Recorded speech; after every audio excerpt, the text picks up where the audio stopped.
Yes, the Minister of Health has deregulated the use of masks, but the employer still has a responsibility to protect the workers. So the employer still has to conduct a risk assessment. The risk assessment will indicate the level of risk in that particular workplace and also the controls that need to be put in place to combat the spread of COVID-19. Yes, we know workplaces differ. There are workplaces where they intentionally work with biological agents such as SARS-CoV-2. We can think of the laboratory setting where they are testing all our samples, or in the environments where they are working with vaccines. Those work settings are intentionally working with SARS-CoV-2, which leads to COVID-19. Therefore, the controls in those particular environments will differ. When it comes to general workplaces, like your office environment, the retail sector, the education sector, and other sectors that I will not mention that you may think of where you are, we do not intentionally work with SARS-CoV-2. The controls that will be implemented will depend on the results of the risk assessment.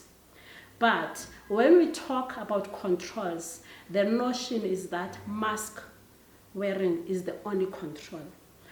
But when we look at the hierarchy of controls, a mask is a personal protective equipment which is the last resort. When looking at controlling any hazardous agent, in this context we're talking about a biological agent which is SARS-CoV-2, we need to look at the hierarchy of controls. So in the context of the pandemic that we are living in now, we have to look now at engineering controls. Look at your ventilation systems in that particular work setting. Are you having enough ventilation? Is it a mechanical ventilation, or are you using natural ventilation whereby we make sure that there is fresh air coming in through open windows? If we are using now mechanical ventilation, what is the room capacity also in that particular setting? Because we have to look now at the occupancy of the room. Those aspects need to be considered. If you're now in an office environment, you have people working in cubicles.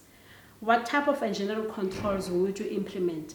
Are you having physical barriers separating the individuals? Because now we're trying to separate the individuals from each other.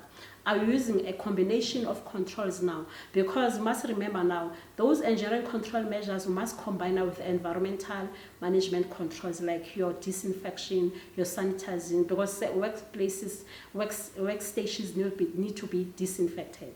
Do you still require now your people to wear masks? All this will be indicated in the results of your risk assessment. Also, the employees in that particular work setting needs to be trained now and be informed about the results of that risk assessment so that they can also cooperate with the controls that are being put in place by the employer to control the spread of COVID-19. Yes, it is the duty of the employer to provide a safe and healthy working environment that is done through the risk assessment, implementation of controls, and training of the employees. But the employees also have a responsibility in terms of the regulations, in terms of the Act, and also in terms of the code of practice that has just been issued by the minister. The employees need to cooperate with the controls that have been put by the employer so that the employer is able to make sure that this environment is safe for everyone.